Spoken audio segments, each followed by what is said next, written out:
He's hitting the records that no one gets close to. So we want to get a little bit more really competitive fighters that can kind of use the energy that we want to use too. Very effective. He's looking up and he really knows how to hit targets from Bob.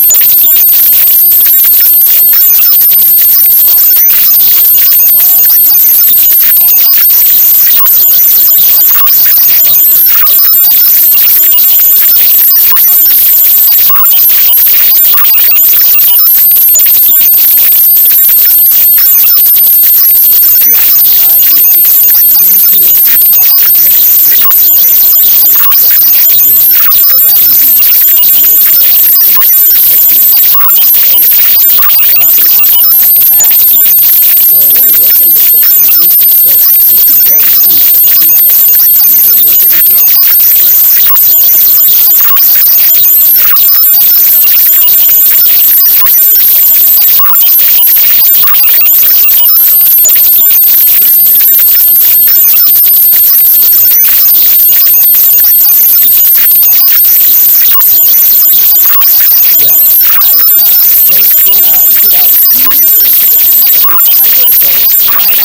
it was ready to criticize, but I think I pointed out the problem with the system. In the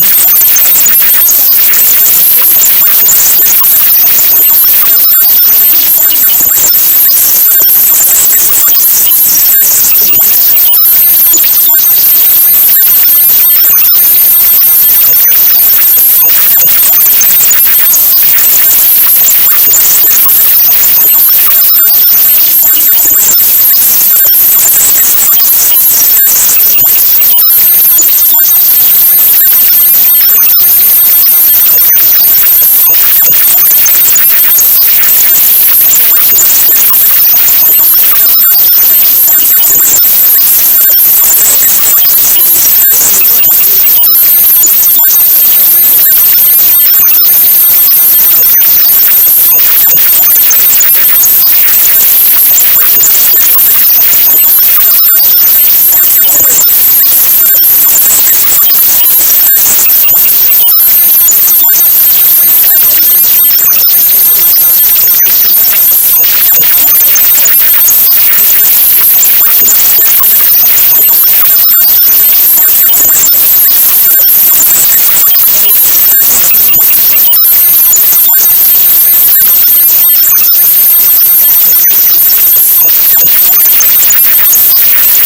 government needs to change the legislation to pass this. They're not going to hide it in behind the walls of the NDAA. They have enough details to know that these things can't be done. Well, the results are mixed, and that's the problem. Talk about the forest fires. I mean, we're all optimistic and hopeful, and there's a lot out there today. Everyone claims to be extreme. Well, we'll get to those things.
looking from the ground here. She's been knocked, just hoping that her teammates are going to be able to secure a revive. All the while, Aurora looks to be advancing on her knock. They are representing so far. Fandy getting knocked. Nice flank there from Zod. Zod working his way around, gonna get the finish here with the Vector. Fandy definitely not able to see any of that, and Caveira pretty much gets taken out. Interesting play there by BRK. He decided to go ahead and... Third party, Carnage, as rocking him with C9, looking at down from the top of the ridge here.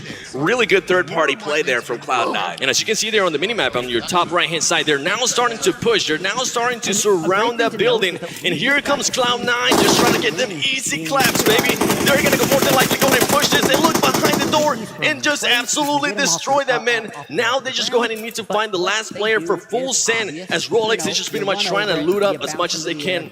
They just came in and got some easy kills. It was a smart play, man. They took advantage of two weakened opponents, and they were able to get in and get the job done, wiping both squads there. Kodo finished off Katarina Suki. Really impressed, though, with the play of full send there, taking down South America's top team.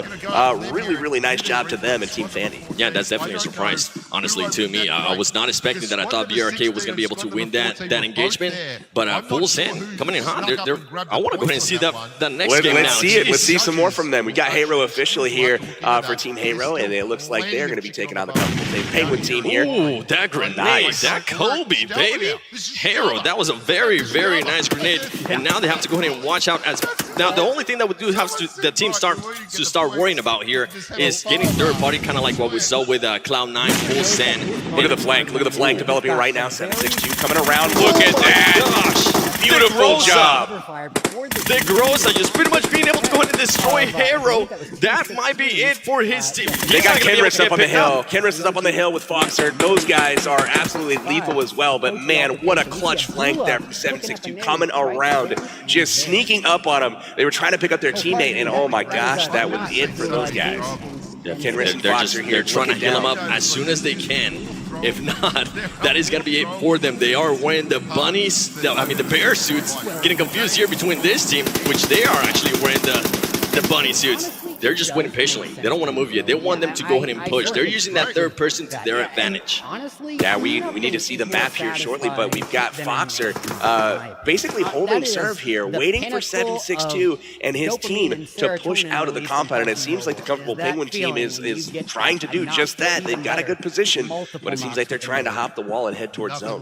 Will they be able to get it to the zone before it moves? Actually, they are already in the zone. Check out this shot right here. He's able to see him. My goodness, the aim on this man with the M4, the recoil control, and he's trying to go ahead and finish him off. That is it for that team. They actually got third party there by TTN, and he still thinks that there's still somebody there. He didn't notice the kill feed there. They're pretty much gone. Wow, that was really good stuff there. TTN coming on hot, third partying once again, and that's something that we're just seeing a lot right now. And you can see the Galaxy team getting clapped there by C9. They're gonna knock a whole bunch of them, and just like that, they wipe them out. Cloud9 already racking up the kills with 9 kills. Keep in mind, once this is the exhibition match. Once it's not an exhibition match, they are going to be getting 15 points per kill. Indeed. Right now, it's just kind of a warm-up. Players get used to it. We're going to see some streamers doing work. A couple of them already eliminated here, but we do have TT and Anand here, scoping in from distance here. AK with a 4X. Ooh, waiting patiently there. I heard that sniper rifle. They're moving in smart, actually. They're going from rock to rock. They're making sure they don't get caught out in the open. And as I say that, somebody does get caught out in the open, but as soon as he hears the shots, as soon as he actually gets tagged by one, he finds a tree to hide behind. That's right. The Terror from India hiding behind the rocks and the trees right now, trying to make their advance. CBT from China holding court here, basically hiding behind the walls, making it very difficult for the Terror to advance. They're saying, no, not yet. We're just going to wait here a little bit more. And Amit there being pretty much left his head out for a little bit too long and was getting tagged from a different team, actually. That's one thing I've noticed about all of these players is the aim is really on point so far. These guys are not missing shots when people are showing their bodies at all. They're getting hit hard. So it's very evident the skill of all these players at the Global Finals. Who is going to go ahead and make a move here first is pretty much what it comes down to sometimes, PB. Who is going to go ahead and just decide, you know what, now is the time to move, as we actually see a brand new zone. And look at all the teams that are currently outside of that zone. Ooh, hiding behind that car. I don't think he's going to be able to make it. This man with the AWM, that is it, baby. Evos just takes him out as he starts getting shot from the right-hand side. He's going to go ahead and start just moving away from that. He knows that he might be getting third party here, and he's like, nope, not yet. Evo's Bullshark staying alive. He's been knocked once already, but he's able to stay up. It looks like Terror has gotten the AWM shot on CPT as well on the other side of the map. Lots of action going on, but look at this. We've got Bullshark focusing in on one of our stream teams. Some good stuff. And Bullshark now starting to head towards Cloud9. Now, one thing that I actually like about Bullshark here, besides the AWM that he does have, he also has the ghillie suit. You can only go ahead and get that ghillie suit from an airdrop, and somebody just pretty much destroyed with the QBC and the QBU as well. Putting in a show here. Angry getting some kills as well with the M4. My goodness. Get ready because the zone is starting to get a lot smaller, and this exhibition match might end fairly quickly. Indeed it is. Cloud9 and Bigetron going up against each other right now. Bigetron from Indonesia absolutely laying waste to carnage there.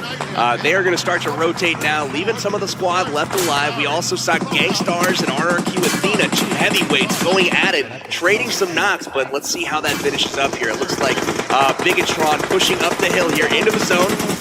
Oh, this is madness. This is gonna get crazy. GTS now starting to push from the right. He decides, you know what? Let me just back up a little bit. Let me go ahead and see if I can find a different angle. Now he's pushing. He knows there's gonna be a lot more people, so he has to watch out. He says, let me get these kills real quick. Easy points, and there you go. He actually gets shot by a snake on the ground. Trading knocks back and forth. You can see, looks like Bigetron lobbing ink grenades from distance, trying to protect their teammates, as well as drop some smokes to cover them. And then in from the distance, we've got GT Doyu. We've got Ed there with the lethal M4 and 4x combo, just laying waste to all of these guys in his way. And a trend I'm starting to see here, all the teams that don't have the height advantage are pretty much getting destroyed. If they get seen from anywhere, that is it for you. They're going to start raining fire, which pretty much makes you move. And there might be another team up on higher ground that's going to go ahead and see you move and destroy you as well, as we see right here. He's been discovered. You can't hide like that. Talking about it. My goodness. If you have the high ground, you're pretty much in a great position right here. That's right. Ed picking up his second kill. GT Doyu is up to 5 kills as a team, but they've got the high ground, they've got the position, and they are going to try to hold it as C9 comes across the street. Watch out here. Rolex making sure he starts taking those painkillers, taking those energy drinks. He knows he's going to need them. He hears all those shots. And look at here. Evos knows exactly where he's at. He's waiting patiently. He's saying, you come towards me. He does have the AUG as well. This man is looted out of his mind. Level 3 helmet, level 3 vest. He just pretty much needs the level 3 backpack there to be level 3 out of his mind. Arab Madness working their way into the circle as well. Looks like they still have all their players alive, so they're going to be challenging here shortly. We got Angry rotating around. Angry with very little health on him. He's going to try to patch himself up.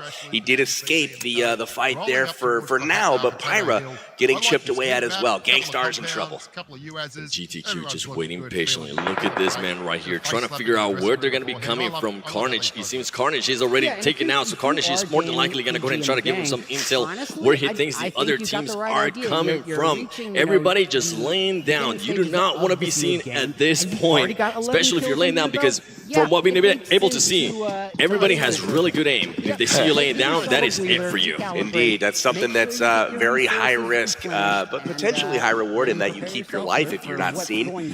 But right now we've got Arab Madness that Kodo did see one of the members running up the hill. He's onto him. You can see him flanking around here. And Kodo is one of the most aggressive players in North America. He's going to let his gun skills talk for him, but here he comes. Definitely a Lesman. He's waiting for a shot. There you go. Now he actually didn't keep shooting. He thought he got the kill and he stopped shooting. He waited, which might actually put him at a disadvantage there. He was able to get one kill. Now he's getting, oh my gosh, he gets third party by his team coming up from behind, being able to give him some backup. Cloud9 here on an interesting spot. They need to go ahead and get out of this. They need to get to the safe zone. Not a spot they want to get knocked, and as the zone's closing in right now, you can see it on the mini-map, upper right, they have very little time. It's closing in, it's about to meet the edge of the zone, and there's sheer madness going on right now. Bullshark Evo's taking his way up the hill, getting shot by GT Doyu. Really awesome to see these guys clash. Is going to go ahead and, oh my god, he's barely there. He actually gets taken out. This GT, OU pretty much, they're in a great spot right there until the zone shift. This hard shift are going to be insane. Got a hard shift on the zone. Almost all the teams in a very poor position. They're going to have to work their way through each other. And check this out.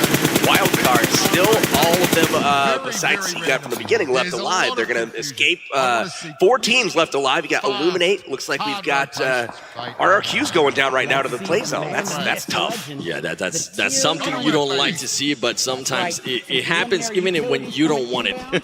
It happens to the best of us. And right here, look at them. They actually got the 2-car strategy. Interesting plays there by them, as Wildcard was going to go ahead and start coming in. Is Wildcard going to be able to go ahead and see him here? Lucifer pretty much being able to hear the cars. Is he going to go ahead and take some shots? I don't think he decided to wait, actually. He said not yet. I don't think they knew they were there. They knew that GT, Doyu, and it looks like CPT are going to battle it out. 2 Chinese teams. They are doing work, but look at the third-party action that's going to be coming here shortly from Wildcard. Yeah, Wildcard is on a great spot right there. If they're going to get down, and as I said that, they're getting third-party. Illuminate from Thailand up on the hill. Did see them. Got some beautiful shots off there. M4 with a 6 time, and down Lucifer goes. Wildcard eliminated in 4th place, and it's down to the Asian teams as they will see who's going to be the top dog here in the exhibition match. CBT here on a great spot. They're pretty much on opposite ends of each other. They're pretty much saying who's going to move first here. The smokes are going to go ahead and start coming out, and that's something you're going to see a lot on these games. The smokes that these people are able to go ahead and throw and plan out, it is absolutely disgusting in a good way. In a very, very good way. Now, which way will the zone go is the question. We've got a bunch of teams holding a pretty safe position for the most part right now. But 2 on one side of the river, you're going to see these guys probably thin each other out first. You got GT Doyu looking at Illuminate, and they are firing from adjacent houses right now and waiting to get that first knock so they can push. That grenade there worked for him. He's going to go ahead and throw another one. Oh, he actually misses it. He has to run away. You don't want to get knocked down there by your own grenade. That kind of backfire a little bit. I think if you would have maybe actually made that grenade through, he more than likely would have pushed. Shushu is down, and we also have JCZ down from Illuminate. CPT third party, and from across the river you can see 762 out, and there is the hardship that we spoke of. 2 of the teams in the proper position. 1 team in CPT is not, and they've got to run across that river. Very dangerous, but they're going to try to do it early while the other teams are occupied. This is the last 3, ladies and gentlemen. This man has an AKM, which is actually a very good gun for this scenario right here. Making sure he pre-fires in case somebody does speak, and he's more than likely going to go ahead and try to get those kills. He actually decides to wait as he's trying to go ahead and get those shots from the triples that are inside the building. Echo Gems goes down. Echo Gems goes down from inside the building. JCZ trying to provide some cover. We've got GT Doyu still on the outside right now. This is just impressive play from all of them. We're down to the final 2 teams. It looks like CPT has been eliminated in 3rd place. GT Doyu taking on Illuminate from Thailand. GTOU actually having the numbers now as Illuminate. Pretty much lost a member right there. They're going to wait patiently. Great grenade there once again by Illuminate. They do take one down. Are they going to go ahead and try to push right here as he's just waiting as long as he can. And look at this play right here. GTOU gets taken now with the NAM4. Are they going to go ahead and try to jump through that window? He does. He's going to go ahead and start pushing. Here we go, ladies and gentlemen. It's coming to the end of the match here. GTOU waiting patiently now, starting to get inside the zone. Is he going to try to pick up his teammate? Oh my god, he sees him. He sees him, he's trying to heal up and then engage. He's moving too much though. He's not going to be able to go ahead and heal up fully. GTOU just going for the positioning. Now they're starting to rush each other. Here we go, the M4 versus the M4. Oh, look at that. Illuminate getting the snap, the win there at the very end. Very, very impressive stuff from Thailand, national champions. Really, really fun game there at 7. What did you think of it, my man? Boy, let's just say if that is going to pretty much be the pace of the next games, I am so ready. I'm so down. Teams came in hot, and as we saw there, even though Wildcard lost a player there towards the beginning, they were still able to go ahead and, you know what, they said, all right, we're going to play smarter now. We're not going to go ahead and push as much. So I'm looking forward to see how they're going to go ahead and react in the upcoming games. That's that. Yeah, Illuminate taking the exhibition match to start things off. impressive stuff from them. And overall, looking at how Sanhok played out, a lot of aggression very early on in just kind of isolated areas. Just team tier teams there, just having like that 1v1 kind of face-off at the very beginning. Right, there was a very slight lull in the middle of the game, but overall a very aggressive, a very action-packed game the entire way through. Knocks from the very beginning by Wildcard, and then all the way through to the very end. You see Illuminate here, your champions of the exhibition match, coming out on top. Used to finishing first. Yeah, and he came down there to pretty much a 1v1, and they were able to win it. As GTOU was just trying to run away, get his health in, but for some reason, he just kept on moving. He wasn't able to actually get that full health in. I wonder what was happening there. I mean, it's very rare you end up in those circumstances, right? It was... both teams were kind of still alive, but 3 were down on each team in the same building. So a very hard decision to make, I think. Hey, definitely. You saw them kind of struggling with that decision. Do I revive? Do I let him go? Sure would be nice to have an extra guy on my team right now, because you know there's only one left on the other side. But ultimately decided to go out, take his attention, and knock him down at the rock. Yeah, and that's something more than likely we're going to go ahead and see in different teams, right? They're just going to go ahead and sacrifice a player or whatnot. Definitely. Very cool stuff. Also, at the very beginning of the game, I want to kind of talk about some of these things chronologically. Cloud9 versus GG Gamers. It's very impressive, and it's going to be a little bit of a confidence boost, I think, for Cloud9 to take a team 4-0 in that situation very early on in those kind of tense moments where you're going in 1v1 against a team. Definitely. I especially like the fact that they were able to win that fight, even though, arguably, I think GG had the superior position being holed inside the compound and all together. You saw Cloud9 split 2v2. Had GG pressed the action a little bit, they may have been able to pick up an outnumbered situation. Unfortunately, it wasn't meant to be. Rolex and Carnage able to push up the stairs and really do a nice job in tandem, alternating their fire back and forth, so there was always some sort of suppressing fire coming down onto GG Gamers. Definitely. With Cloud9, another thing that we actually saw there is they were able to third-party a lot of people. They were able to pretty much just come and clean up kills and just start racking up the kills, which is going to be a huge thing in this tournament. Definitely. And we can take a look at some of the highlights from that game, of course. There's plenty of kills here, there, and everywhere. We saw a lot of edge play that got exploited, I feel,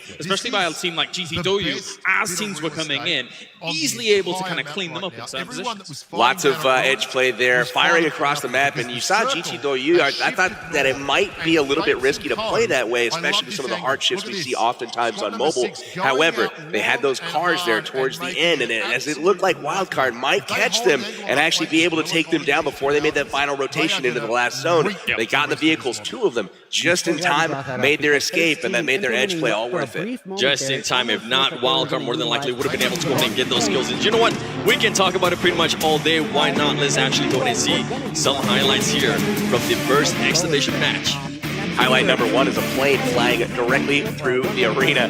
We've got Evos and LHW doing battle at one of the supply drops right off the bat. Flare called in, and these guys did battle. Snaking it out in the grass. LHW getting the upper hand, but the tables quickly turn. Not able to finish off any of the Evos players. Evos turns it around, squad wide. And Pulsant right here, one of the surprises actually of this match. Pulsant being able to go ahead and take out some people from BRK, as BRK lost a lot of players, and later we saw Cloud9 just came in and cleaned up house. Zod, the hero there, keeping his squad alive, but he's only a hero for the next 15 seconds. Cloud9, third party, and coming down from the mountain, wiping out both of them. And Sam with the M4. My goodness, does that man have a name? And look at this man right here with another M4. We're seeing a lot of M4s from that match.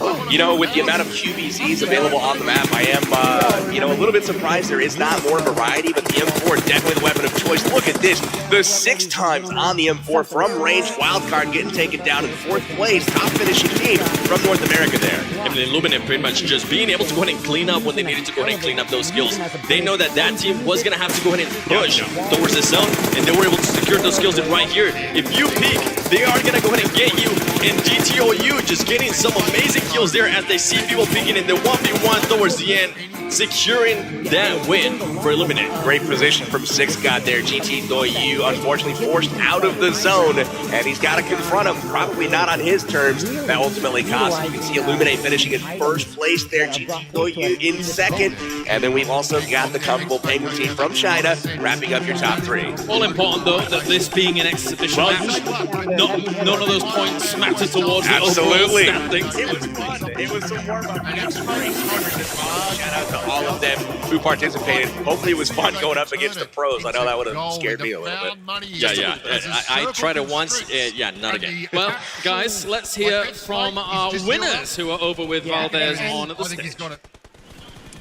Honestly, I'm not. Thank you, Calaris, for handing it over to us. I'm here with Echo from Illuminate Gen Z. They just won the exhibition match. It was a fun one, down to the wire, it really was. So, how do you feel after winning that first match here tonight? ก็รู้สึกดีนะครับผมก็ถึงมันจะเป็นการแค่ซ้อมแต่ก็ทำให้เรามั่นใจในการแข่งขันจริงก็เราจะทำให้ดีที่สุดครับเพื่อคนไทยครับขอบคุณครับ I feel so glad that I win this match. Though it's a warm up, but I will try my best in the following game. Okay, that's fantastic. So you are one of the teams here from Thailand. There's 3 of you representing the Thailand region, and it's very well known that you guys are fantastic at PUBG Mobile. Do you have confidence that you can represent Thailand and perhaps win the entire thing for Thailand and for Illuminate Gen Z?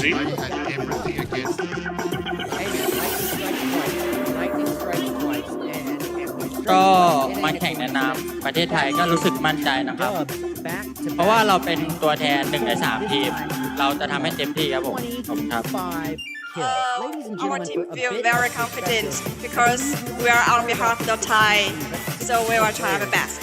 Okay, that's great to hear. Thank you so much for having this interview with me, and congratulations, and I hope you all the best for the next matches. You guys can now return to your seats, and we'll hopefully see you up here on stage next time as well. So guys, we're going to have now a special presentation from our Tencent Global Publishing Center General Manager who has a few words to say to you guys tonight. So please welcome Vincent.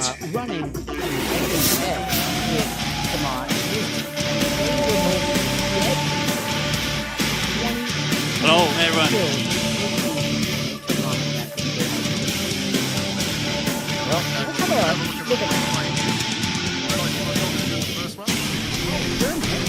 Really see it. Reaper holding that high ground, securing the knock-off command, and noticing that. Good afternoon, everyone. I'm Vincent from Tencent Games. Today I'm so excited to see so many people of you attending the PUBG Mobile Star Challenge Global Finals here in Dubai. Thank you. Oh, this is X-Fate showing the absolute. Since 2007, when PUBG launched PUBG Mobile, since PUBG was launched last year, Tencent Games has worked closely with PUBG Corporate to develop PUBG Mobile. In just 6 months, PUBG Mobile became one of the most popular games in the world. And I would like to take this opportunity to walk you through the journey of PUBG. And I would like to say our success will not be possible without your support. Within just 1 week, PUBG Mobile has been #1 download among more than 100 countries in the world, and I think this is like a very proud record for us. And after 4 months of launching, we got more than 100 million registrations. After 6 months of launching, PUBG Mobile became one of the most popular games in the world in terms of monthly active players. Besides all these numbers, PUBG Mobile has also been nominated for a lot of global gaming awards, which I'm so honored. Now, I would like to take this opportunity to announce something more, that PUBG Mobile has more than 30 million daily active players in our games. Squad number 6 were well outside the circle. They were And surrounded on all sides. we have more than 200 million registered users globally. Thank you. Thank you. Thank you. It wouldn't be possible without all your support. In the future, with the support of our partners like Google, like Samsung, we're going to continue to build more content, and also we want to build a better quality ecosystem that you will have better enjoyment and you will be proud of PUBG Mobile. Today, I would like to take this opportunity also to use a video to show you the recap of what's going on with PUBG Mobile, and please enjoy. Thank you. All right, I think we're going to go to a commercial break now because some of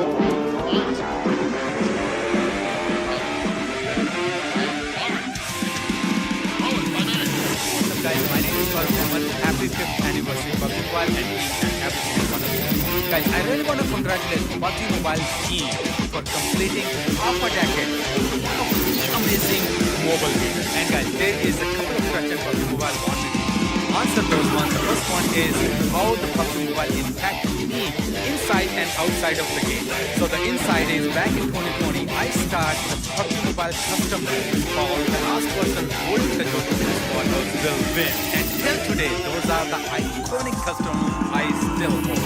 And the outside is thank you PUBG Mobile and team for giving me a chance to meet up one of my favorite content creator from North America, the Power Bank.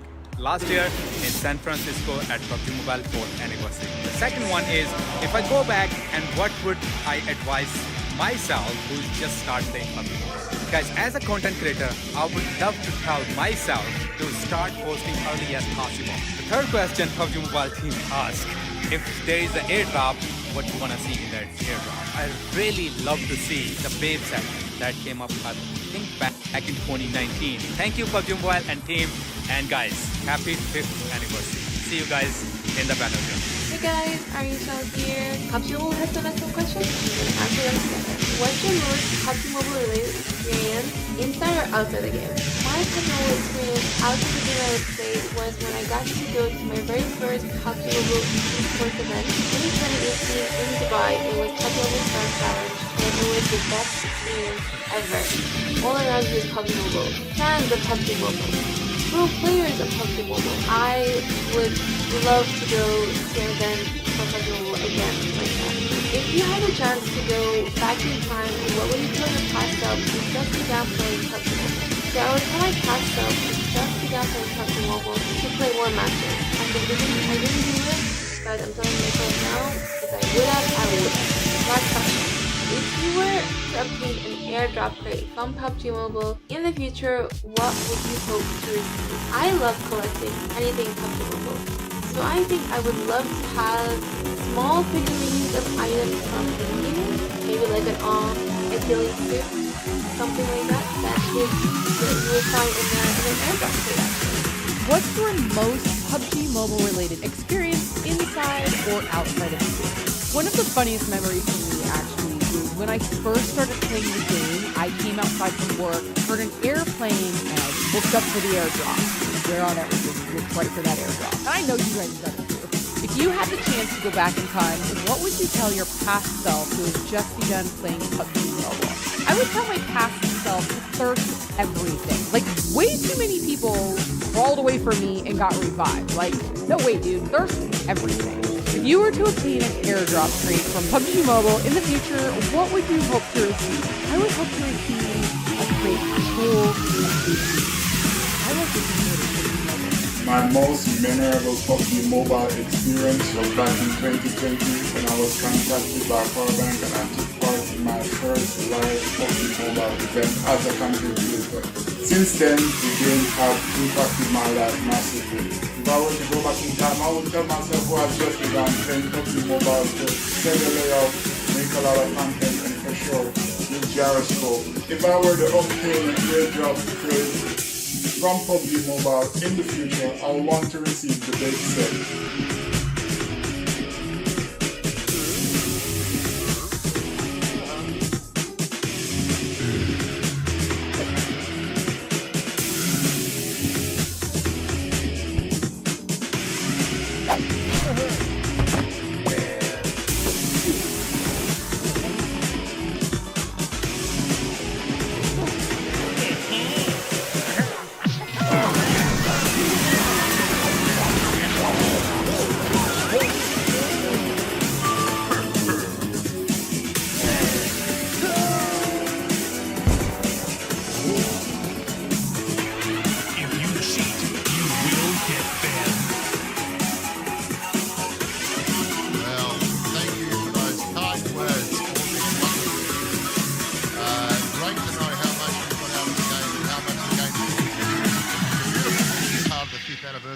situations, Red Eyes. How about yourself? How you feel for it?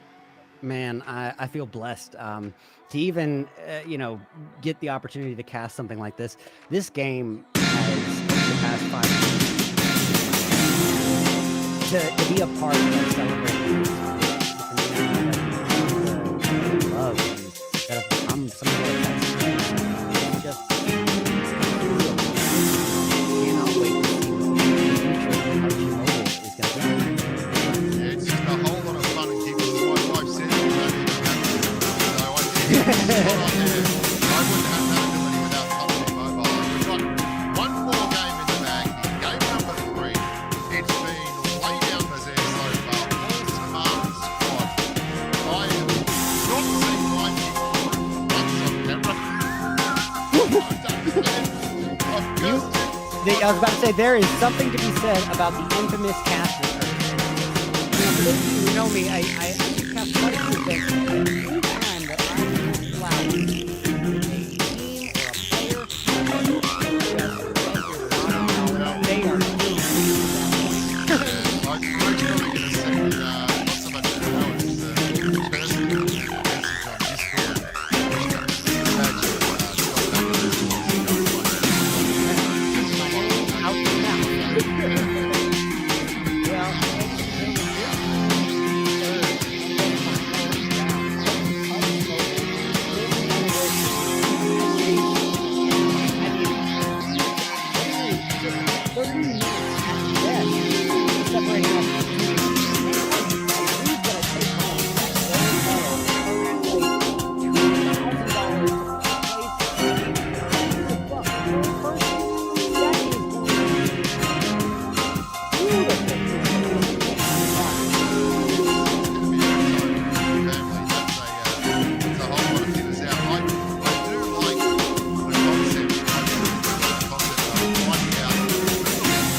blinged out amigos has put the most UC through the machines. It's hard to believe that the plane staying in the air because it's loaded with nothing but whales. What about if on Farouk? Farouk could win. That's what he means. Yeah, and I'm curious, what's going to happen in this final round right now. Salat, Samad, and Kurdo maintain this victory that they seem to be holding over everyone for a space. Why does it feel Salat in the game? Are they going to be able to come through the hill? And I don't even want to rule out Lunas and Frost in the game because they've been doing phenomenally anything is still possible. Well, I feel rough because they did lose a squad member. I don't know if we've replaced a member of that squad, but it's like replacing, a wheel on the car. You can't. Luna's a finely balanced machine. That's all people moving in sync with one purpose, one goal, and having a wheel off doesn't work. They must be a 3-seater here because those 3 wheels are rolling just fine. They got a bronze medal third place. They're going downhill. Well, hey, we're about to find out, man. I mean, this is where all that talk becomes secondary. This is where you back it up with action. It all comes down to this final match. Who wants to come up with the PUBG Mobile 5th anniversary VIP Imagination Fiesta? This is a brutal fight because it is so sound that I don't think anyone is playing against Shalva. Farouk and Co, you can see them here. I feel like there's plenty on them for the Caster's Curse, but this is going to be the biggest stories of the match. I believe you're going to have just about the entire lobby trying to land on a postage stamp down here in the southeast corner of Eric. Yeah, man, if there's anything that's predictable in PUBG Mobile, it's unpredictability. And that flight path is a factor of luck, or the lack thereof. You can plan out months in advance. You can practice everything, but that does not mean that you come prepared for a introduction flight path.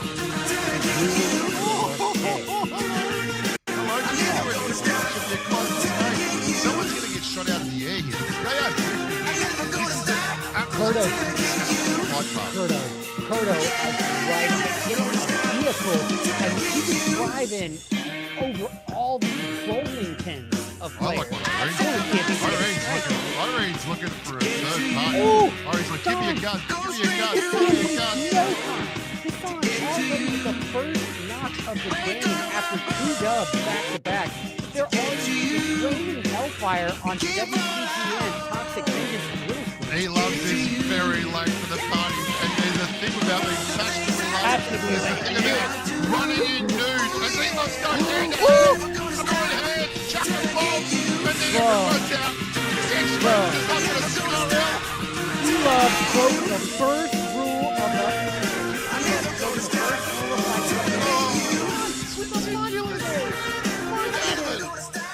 Irene's gone all the way in. Go back to aerial view and just hold it. There's no way to capture everything going on all at once. Zalat rains on the Shredder. Shredder's out of there. Agent down by PUBG. My brother. Everything at the top. They've just actually called in the first sensor. You can see, I think there's still one sensor that we can't see there on camera that hasn't been called in yet. The middle's going to go up in not too long, and everyone up there is knocked. Danny Fiji down. Where are my other people at? Look at Terror at the top. Farouk's squad have gone to the warehouses. Well, I mean, it's so crazy because we all live in different parts of the world, so this is like the second opportunity, other than the North American Challenge, to actually be together in person. You know, we spend so many hours in game together, so being able to hang out together is just, it's awesome.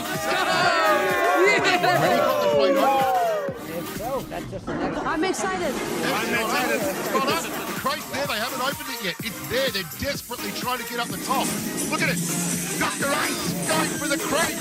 有这几天我们都是晚上一起研究那新手机，还有战术，还有研究了其他战队的那些比赛视频。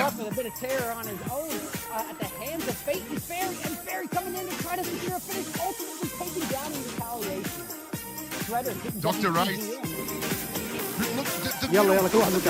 Dr. Ace is racing for it. And thankfully to PUBG Mobile, the campus championship that was held in India gave us the opportunity to come here, and we are really excited for the BMSC Global Finals, and we really hope we can win it. 이게 1회로 끝나는 게 아니라 2회, 3회 계속 이어질 수도 있으면 좋겠고, 저희뿐만 아니라 많은 전 세계의 사람들이 이런 기회를 얻어서 좋은 경험을 해봤으면 좋겠어요. Saya suka PUBG Mobile!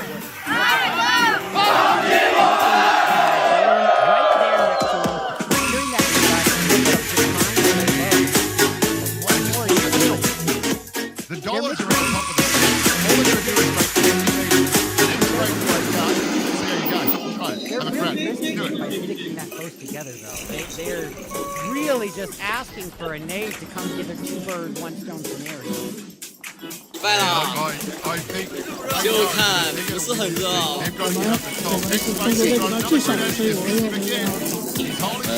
到这边心情感觉很不错啊，然后感觉这边天气跟国内差不多。 좋은 성적 꼭 거둘 수 있도록 최선을 다하겠습니다. WGT加油！ 대한민국 화이팅!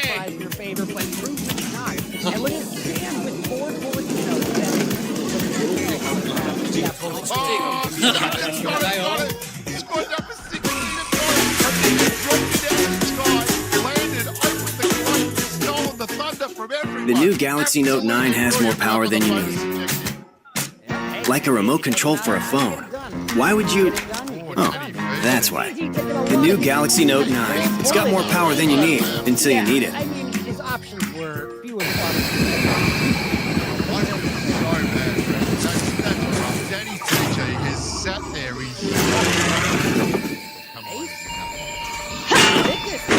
Use of a revolver, getting 2 kills before being taken out by Gasson. Look at this, Gasson, Simone, and those are the winners.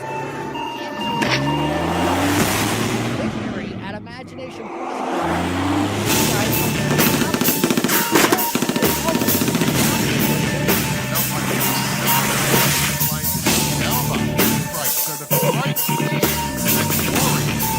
Still available. Those who are brave happened.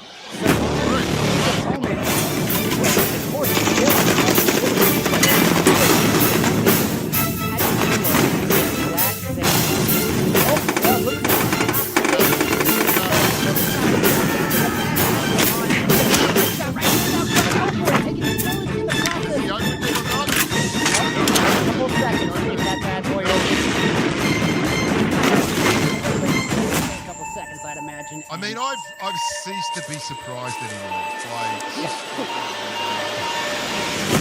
Like, they're just too good. They're very, very good.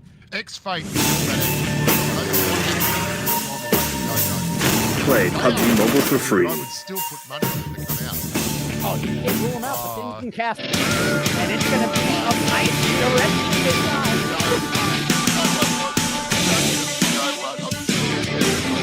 Here, get on the caster.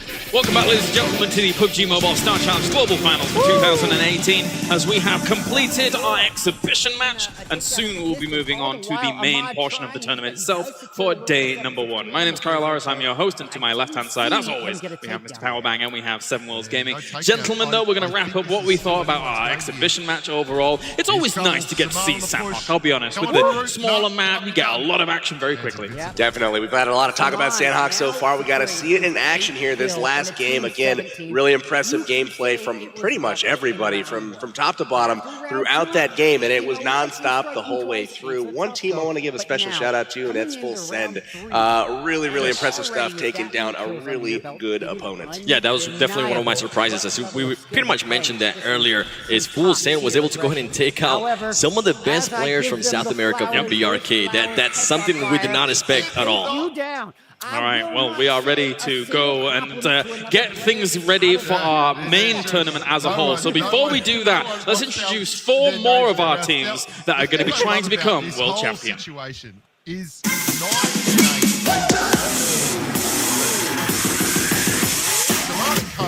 want everyone in. But 9 and 8 doesn't not have stuff around. It's so deep. And no one's open the front. Still up there. 안녕하십니까. 저는 유광현이고 게임 닉네임은 삐에롱을 쓰고 있습니다. 직업은 열심히 구하고 있는 중입니다. 안녕하세요. 저는 아르케이저 디스라고 하는 선수고요. 고등학교에 재학 중입니다. 안녕하세요. 저는 리퍼 세븐이라는 닉네임을 사용하고 있는 대학생 조문기라고 합니다. 제이는 신정준입니다. 게임 닉네임은 지금은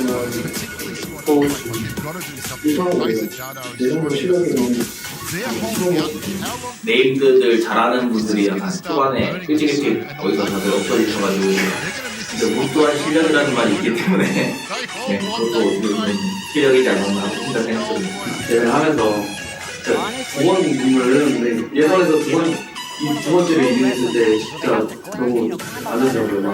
마지막 라운드 때 그 포인트를 먹어서 딱 16점으로 막차를 탔는데 진짜 그 순간이 너무 좋았던 것 같아요. 아 저는 우는 거를 너무 억울할 때 그때 좀 눈물이 나서 앞부분을 내리고요. 당연히 사회라고 아니 잠깐 자신감으로 가슴이 나네요. 저스티슨 선수는 제가 알기로는 이제 잘 쏘는 선수여서 생각 없이 그냥 막 뛰어다니는 선수로 알고 있거든요. 그래서 이것도 어떻게 됐는데 몇 번 맞춰보니까 괜찮은 선수로 와서 게임팀이 많은 C9이 좀 그래도 그 샷발은 어느 정도 자신 있기 때문에 만나면은 꼭 이기도록 하겠습니다. 우리나라 주제에서 온 거니까 가는 데까지 가보고 목표는 게임하면 한국, 들어간다면 한국 아니겠습니까? 열심히 해서 1등 하겠습니다. 화이팅! 코리아 디너, 치킨 디너! 야!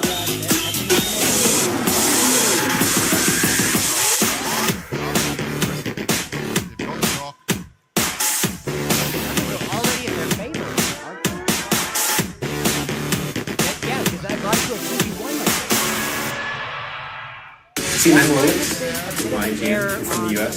Carnage from Cloud9. My name is CISM, from Canada, Toronto. So, anywhere you go, whether it's school, work, anyone either knows about this game or plays this game on a daily basis. It was good. We understood that we still have to stay focused. That's when we have the competition. We actually didn't party, unfortunately. What we did was study the other regions. We know that there's good squads from other regions like China and Thailand. We watched their Star Challenge. We studied the game. We took notes. We win all the time, and then I expect us to win. Just normal. The Korean guy on our team, he's the best player for sure. He's not only the best gun player, but he's a very intelligent player in the game. He kind of guides us on where to go, where to locate ourselves, how to position ourselves, and he definitely puts us in the best possible position to succeed. Sam, he's a strong player overall. He's a good.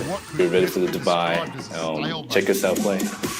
Probably Evo, because we drop at the same spot sometimes. RRQ and Gangsters, our rival. All the teams out there. Watch out for us. We're coming home for that trophy. Yeah, we can take them on easy class.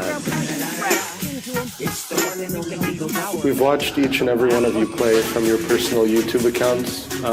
We've studied your gameplay, we know your locations, we know where you drop, and we're coming prepared for this tournament. Minimum expectations is first place for a team. We're not expecting second or third or fourth, it's just first. Let's go.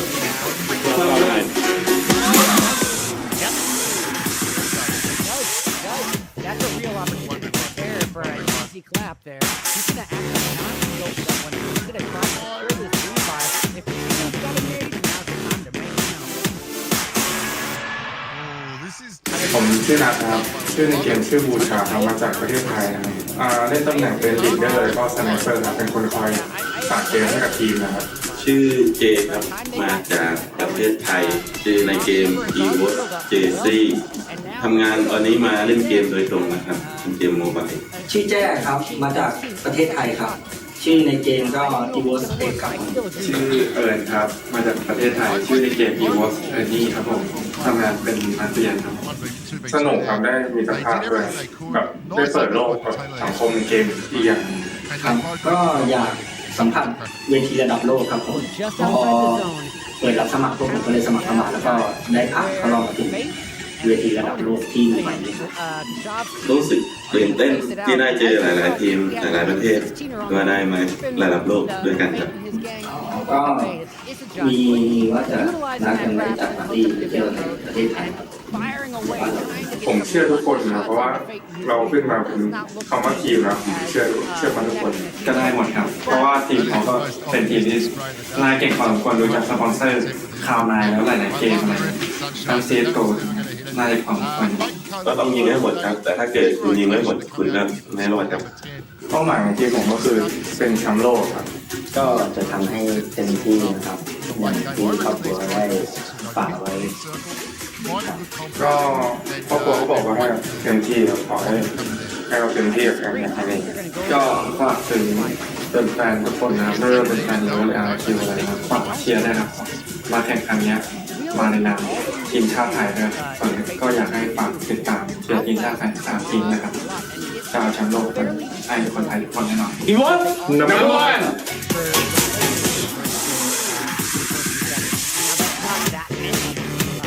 But it's 2 rounds of that already. Yeah, you have a little bit of a differential to make up for. But you've seen it though. They're comfortable with the أنا اسم طلال سالم العنزي ID AM نايت وليد تركي العنزي الID AM كينج أنا اسم طلال تركي العنزي الID AM العنزي عبد العزيز تركي العنزي الID AM بربروسة شبه كان مؤسس قبل البطولة لكن كنا نلعب بطولات محلية ما كنا نطمح للبطولات عالمية وحصلت لنا الفرصة أن نشوف إعلان تصفيات في الشرق الأوسط وتقريبا أسسنا فريق 4 شهور استوحينا الاسم من طريقة لعبنا نحن اكثر التكتيك اللي نلعب فيه طريقه هجوميه. فريقنا منظم من تقريبا الاسره، احنا اسره يعني اجتماعيه جدا، فالمشاكل هذه ما تدوم، يعني ممكن خلال الجيم تصير مشاكل بسيطه جدا، يعني ما يعني شيء ينرفز الفريق، فمجرد لحظه يعني. كونها بطوله عالميه ومستويات صعبه، احنا نطمح نكون من اول ثلاثه، كوننا نمثل السعوديه، ونتمنى نحصل اول ثلاثه باللعبه نفسها. مثل ما قلت بالاول، حابين نرحب جميع المشاركين بالبطوله، وحنا شعب مضياف كل شيء، لكن بالبطوله ما راح نكون متساهلين، وراح نوريهم الوجه الثاني، ونتمنى اننا نتفوق بالبطوله، وان شاء الله نجيب مركز طيب.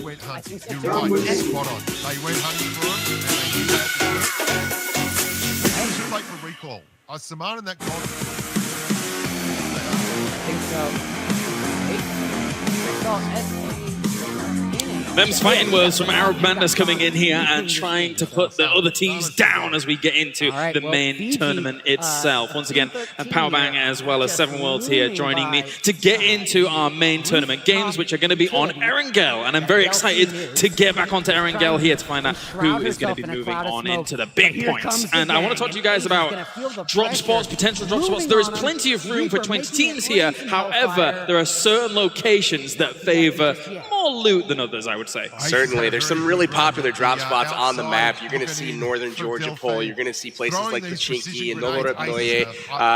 And these are common spots dropped by a lot of these teams. They have their favorites. Whether or not they did studying of these other teams remains to be seen, but there's definitely some teams that like to drop in the same spots. So look for potential action early as these teams feel each other out. You saw in those intros right there, both Arab Madness as well as EVOS. Oh my goodness, they had some supreme confidence. They're coming for you. Yeah, and BRK and the Terror, the team from India, actually, I saw that they both like landing in Pochinki, so I wonder if they're going to go ahead and try to go for that on the first game. And I want to see if they continue to do that. If maybe Terror takes out BRK, is BRK going to decide, you know what, maybe it's not best we go to Pochinki for the next game? Sure, and obviously you, Mr. Pochinki King yourself, I get it, you're excited about Pochinki, that's fine, I don't mind. But a place like Pochinki, we've seen be able to house 2 or 3 teams without conflict initially, but it's then when they're now looted up in North Pochinki, East, West, that they then clash because there's a limited amount of resources in terms of things like cars, for example, that you have to kind of try and get if you need to rotate. Pochinki is not super car friendly. It's got the one in the garage, and then other than that, you may get lucky with one on the road there. So if there's a lot of action early, it could be difficult to find some transportation. But another thing about Pochinki being right in the middle of the map, a lot of teams will loot up their desired location and then head to Pochinki as kind of a second spot to drop into. So you might find another fight on your hands before you're ready for it. Yeah, and just what you mentioned, it is smack down the middle of the map. So if you're able to pretty much go ahead and control that, you're going to be able to move freely through the map depending on what their circle is. It's something to go ahead and keep an eye on. And as we're seeing right here, just Pochinki actually, relative adaptive items. That's actually pretty too. You don't see that much really good guns there. You don't see that like level 3 helmets, level 3 vests. That's something you definitely don't see in Pochinki, but you do tend to see a lot of action, at least just on pop stomping. Both Pochinki and School find themselves as central locations in the map, 2 of the easiest places to rotate from, as most often they are always going to be in that first circle, so teams can loot up in peace as long as they're not dropped on by other squads, which tends to be fairly common. But a lot of the locations are on the external factors and limiting factors of the map, and one of those is Millie Base, which can be notoriously difficult to rotate off. Military base is my favorite, personally. It definitely is, and as you mentioned, it is very difficult to rotate because you either go through the 2 bridges or you're more than likely going to go ahead and just pretty much get on a boat and try to go through, but then you have to worry about guns like DP-28 and just pretty much getting blown up. All right, gentlemen, well, without further ado, it is time to get the main tournament ready here and going for game number 1 of Erangel. So, 7PB, take it away for game number 1. I'm excited. It's time for it to count, baby. These games will all count towards the standings. Who is going to make their mark on the global finals first? Who's going to get that first chicken dinner served up here in game number 1? Who's also going to go ahead and strike first? Because keep in mind, now every single time a team gets a kill, that is 15 points to their tally. So you're going to see more than likely teams trying to finish off anybody they see down, even if it is third party them.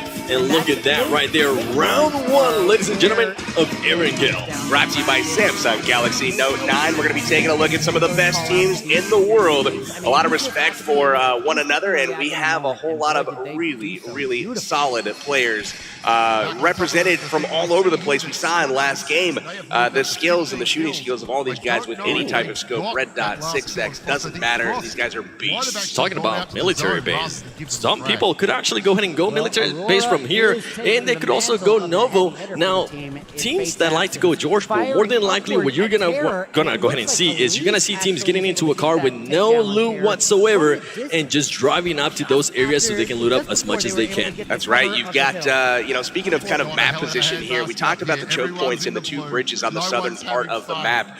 Very, very difficult to transition between the middle part of the map and the southern part, and the zone really dictates when you have to rotate. Now, the northern part, while it is a little bit segregated, it's not nearly as segregated as the southern part. The northern part has probably 6 different routes to get across, so it's unlikely that you're going to be camped there on the bridges or the land passings up there by Stalberg. And it seems like nobody wants to go there, Yasnaya or Mansion, which can be quite divine. But a lot of teams, look at this.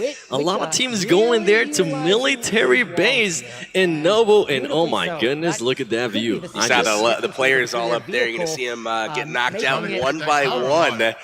We'll see how quickly they want to keep their base up on that board, I'm having a feeling. And BRK here right behind Team Terror from India. Terror decides, you know what, I see a team behind us, let's just not go there. BRK actually not going to Pochinki. Interesting plays there by him. They're more than likely going to go ahead and just try to play it safe from the get-go, see where all the teams are going to be landing, and then just try to adjust their strategy. That's more than likely something we're going to see from a lot of teams here. And PUBG, can we get Watertown's name on that map there? It needs some love. Watertown, we absolutely love it. So we're going to see some people looting up here. We've got BRK from South America looting up right away in Watertown, and they are all alone. Watertown, I actually don't see many teams looting here. The loot quality is not up to standard, and as I say that, he does find pretty much an MP9 and a Tommy gun, which those guns can be really, really good up close. And talking about, was that Wildcard and Fandy already going to go ahead and just pretty much find it out? Full set? We'll see. We've got some action here. It looks like Wildcard dropped into Primorse down in the southwestern part of the map, and we also have some company down there. Hot Jukes and Seagut looking out the window at Fandy. She's thinking probably the right way. Let's get the heck out of here. And Fandy already has an AKM. Oh my goodness, she's looking out for some action there. You can't peek for too long, because as Hot Joke said, if you peek, you're more than likely gonna die, especially against Wildcard. So it's something to go ahead and take a look at. And look at this, Cloud9 decides to go Yasnaya instead of Novo. That's something that I have not seen them do before. Novo was definitely a ways away, and then we're gonna have to compete for a car to get over there. As you remember, wow, here we go. We're gonna transition to action right away. Outsider putting some really lethal shots there onto Fandy, and they are going to advance and try to press their advantage here. Fandy more than likely telling her team, you know what, I'm getting shot, I'm gonna need some help. Fandy very, very low there as Outsider is able to go ahead and just pretty much knock her out there with the UMP. Outsider being able to go ahead and just say, okay, that might be 15 points for us right there, ladies and gentlemen. That's right, 15 points on the board. Fandy, the first player knocked out of the game. It looks like 79 alive at this point, but all 20 teams still remaining. Full send, still with 3 players. They can make anything happen here in Primorse. And these teams, even though they are trying to maybe engage, they're also trying to loot up. As we can see there, Katarina just with the shotgun out in the middle of nowhere, pretty much trying to find an AR or an SMG, something that she can actually go ahead and use mid-range. And look at this, talking about Novo, there is 2 teams here as we got LHW, and we also have Team 17. And they're just pretty much looting it up. Actually, oh, wow, Korea I thought it was winner 3 chicken teams dinner, there for a and second. it looks like Illuminate is going at it with the Team Galaxy.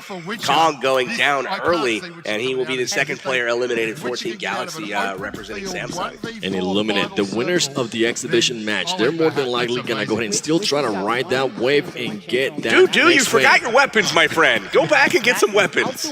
He's saying, you know what? I think I'm gonna have to go somewhere else. Illuminate is right there. We don't want any of that this early on. It is way too early in this man has a DP. I know a couple players there that use DP. Immortal comes to mind. Dudu's like, oh, look yo, at this UAZ is right up my alley. We do have a real life UAZ parked out back in the studio, so those here definitely need to go check that out. But wow, sirs, we got action here in Novorotnoye. LH2U taking on Korea Winter Chicken Dinner, two high-powered teams from Asia. Korean Winter Chicken Dinner, just pretty much with the player down. Are they going to go ahead and try to pick him up right away? LH2U just waiting patiently. He knows somebody's behind him, and great place here by him as he's on top of the roof. He's going to be able to see a lot more. Look at those look at shots. that. My goodness, accurate shots there with the M4. Now they're going to go ahead and just start pushing and finishing up these kills because it is 15 points per kill. And you're more than likely going to hear me say that again and again. Just to remind you, the jukes there. The jukes were on point for a second there. Justice getting a knock there on Zed.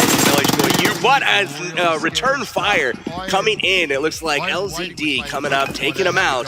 And that is the first team off the board. Korea Winter Chicken Dinner out early in Novo. LH2U was China's #1 finishing team, and they're showing why they are such right here in the tournament. This zone, Pachinki, George Bull, all that, Novo and Military outside that zone, something to go ahead and keep an eye out on because they are going to have to go through either the bridges, as we were mentioning earlier, or just get on a boat, or I don't know who else. Maybe they're going to try to swim, which is really not recommended. Yo, we saw Evos and Cloud9 in the build-up to this game talk about a little bit of a rivalry. Evos saying they aren't scared. Well, they're going to have an opportunity to show exactly how not scared they are of Cloud9. They are both occupying Yasnaya, one in the east, one in the west, but it's going to be interesting to see if they choose to engage early, or will they bounce out and try to rotate around to get better placement in the next zone. And look at Hero right here.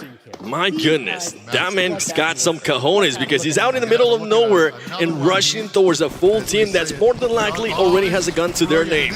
His squad's behind him as well, though. Hero pushing into Severity right now, trying to catch these guys off guard. We'll see if he's actually able to accomplish that. It doesn't look like he even knows anyone is there. A full squad, it looks like Team GG gamers from the Middle East. They are sitting and waiting, looting up. Severity was pretty close to that plane path, but it looks like they could see some action here shortly. Yeah, and Hero does have this Scar automatic rifle, so if he does need to go ahead and engage, he will be able to maybe take out more than one against that team. And look at this. Hero's pretty much telling his team, you know what, I think there's somebody here. Please come and help me out. I Doc's think we out can for a maybe wipe jog. him out. Doc is out for a jog. It looks like Hero is just out getting some exercise up north right now. GG looking pretty strong, getting that loot. We got Majed. He's getting that top looter there. Not much loot Getting left. those smokes too. We're gonna see a lot of teams just trying to get as many smokes, especially towards the end of the game. And look at this, Sam already got a little bit hurt there. Here comes a grenade from Evo's trying to catch Sam. 2 grenades, backing it up there. Kobe, baby, is he gonna be able to get him? Ooh, no, Sam actually, you know what? Sam noticed that and he backs up a little bit. But this is pretty much he gonna is see the knocked and engagement under here. fire. They're trying to pick up Sam. Evo's on the advantage early, and they know they're going up against Cloud9, but Rolex coming out of the window and knocking one of the Evo's players on top. Both teams have knocked players, but unfortunately, Nade's doing damage to Sam, and Cloud9's top player is on his knees right now begging for some help. And as we see here, Carnage is pretty much just trying to go around. They don't want to sacrifice a player just yet. They need to go ahead and pick him up, and that's exactly what they're doing. If for some reason Evil's decided to go ahead and push this, at least they also have Kodo for Cloud9 as backup as well. There's great rotation there from Cloud9, using the buildings for cover, going all the way around the long way, but also timing it so that they did arrive in time. Rolex again putting out some suppressing fire. They're holding Evos in their place, making it so they are unable to take advantage of their advantage in this situation. And talking about the smokes, here comes the smokes. You're pretty much giving Sam some room to be able to move, just back up a little bit, and it seems that's exactly what Cloud9 is doing. But look at Rolex. Rolex hasn't even moved a bit. Rolex, there you go. Now he more than likely heard his team saying, you know what, let's not engage that. We already know who that team is. Maybe let's wait it out towards the end there. No need to fight against one of the stronger teams right off the bat here. They decide to fight another day, but good job to them by getting their player up out of harm's way early. Now they know where they stand, they know who's near them, and they know where they have to rotate. Rolex did a great job sitting on point there on the building, really holding Evos in place, making sure none of them could peek efficiently as he got that early knock, and then also covering them on their retreat, making sure his team was out of harm's way before he himself fell back. And look at that zone right there. Still, oh my goodness, that zone has nobody in it, so that's actually good for all the teams. I have actually got caught a little little bit on that bombing zone, and it is not fun. You can actually go ahead and lose all of your players from that bombing zone. Keep me away from that thing, man. I do not have good luck with that red zone. If I'm in it, I'm a dead man. Let us know in the comments. You currently watching at home. Have you ever died to the bombing zone? Yes or no? Definitely let me know as we see CPT here just trying to gather around, actually, because Japan, the Japanese team might be coming. And as we're seeing that, here comes the shots as well, pretty much with the Saved by UMP. Pan. Did you see that bullet go off his pan? He's getting shot from 2 directions right now. Look at this PPR cruising on by. All kinds of cars in tow here. Japan firing. Oh, barely being able to get over the mountain. Oh my goodness. He could, if he would have went down there, it would have been game over for that player. And Wildcard with the DP28 Hot Jukes, my man, he's more than likely going to be looking to get a sniper rifle. And Siga just driving around trying to throw him off, as we do have Wildcard against Full Send. And here we go. Siga says, you know what, let me go ahead and jump out. There you go. There goes one outsider being able to go ahead and take out Katarina. They're going for the points early. They wanted to be aggressive. They knew which team they had on their hands with the early knock on Fandy, and you know they're going to try to wipe them before clearing out of her board. Oh, look at this, though. Exclusive being able to go ahead and take Hot Jukes. Hot Jukes got a little bit careless there, pushing a little bit too much by himself, and he gets taken out of the game. But Wildcard coming in and then just taking full revenge for that. They pretty much just destroy them, but Hot Jukes. Maybe getting a little too confident coming up the stairs there, trying to push the advantage. Exclusive taking him down and getting the easy finish. Definitely a situation where you got to wait for your teammates on that one, so you have more than one person coming up those stairs. Full Send there. Now back-to-back games that they take out players that we really didn't expect to go down that early. Hot Jukes, a huge hurt there for Wildcard, as we see the zone coming in now. And we also see an airdrop smack down the middle towards Pochinki. Is anybody gonna go ahead and go for that? Because the AWM is in it, and as we're talking about it, look at that, the M249 level 3 military vest, all that good stuff. Yeah, this is looking really solid for a lot of the teams. You can see the meta is kind of developing right now. A lot of early rotations, not as much edge play here. We do have a lot of terrain, though, for teams to kind of find their own place and nestle in here for the second circle. But for the most part, not a whole lot of teams on the outside right now. Everybody vying for position early. Yeah, everybody more than likely just waiting a little bit longer. They don't want to engage this early, and if they do engage, as we saw early there between Evos and Cloud9, one player gets knocked down, another player gets knocked down, pick them up, and you say, not right now. Let's wait it towards the end. And talking about Cloud9, look, Carnage right here, just riding along with, they're actually doing the 2-car strategy. That's something that I've been seeing a lot more in PUBG Mobile.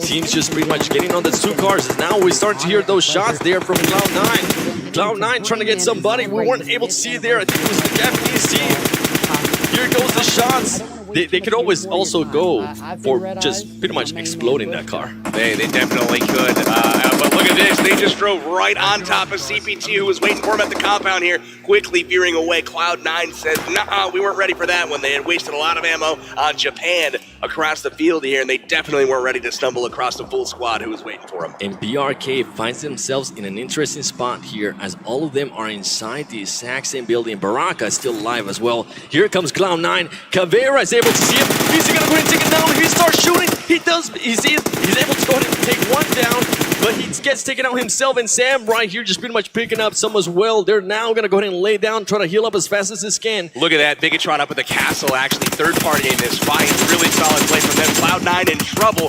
BRK in trouble. Will Bigatron take advantage of the situation and push in?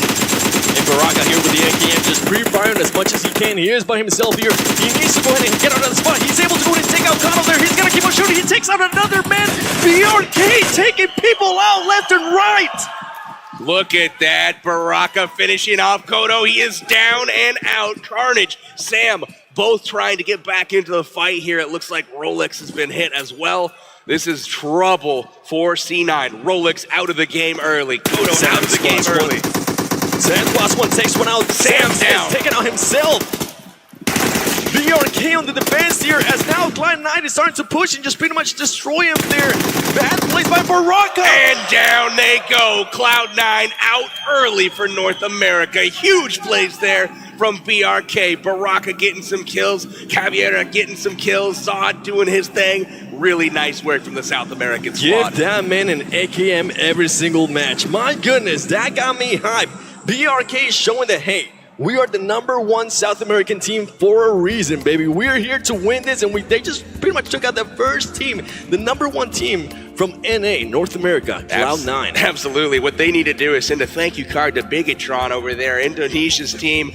Drop it in the third party on Cloud9 right when they got on scene. I feel a little bit bad for Cloud9. Every time they got into a fight early, they ended up stumbling across another squad. First it was Japan and they stumbled across CPT. Then it was Bigatron taking on that fight there with BRK. Definitely GTOU there, just trying not to get killed once again by that Bamisan. That Bamisan can be annoying sometimes, especially if you're trying to work on positioning. Look at this. They decide, you know what, let's go ahead and put the car inside the compound. That way nobody shoots the tires and we can still maybe get out like bandits.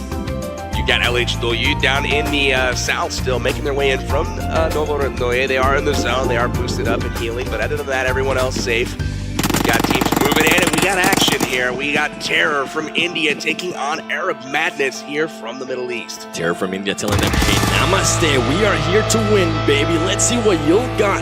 Look at this, man, using the lean option there with the Scar. Scar actually a really, really good weapon. There we go. Team Terror being able to go and take out 2 there. Nice job from Anand there, getting the kill on Alalanti from Arab Madness. And look at that, peek in the window, gets shot in the face of Meat, putting down those AK shots across the building. Gotcha, baby. Go back to the lobby and wait for the next game, as now they are in a very bad spot. Team Terror, if they decide, they could actually go ahead and push like they pushed that first building and able to go ahead and clean up everybody on that second building there, because they are so far behind. More than likely, they are going to go ahead and try to sacrifice that player. Arab Madness in trouble right now, but one thing they do have going for them is there is no one from Terror flanking or really spreading out at all. They are susceptible to grenades right now, so this could be interesting as they try to pick up their teammate. And King just waiting patiently. He's trying to pretty much stay away from the windows, giving his team enough time to see if they are going to go ahead and try to risk it, pick him up. But as you're seeing right now, they are fully outnumbered.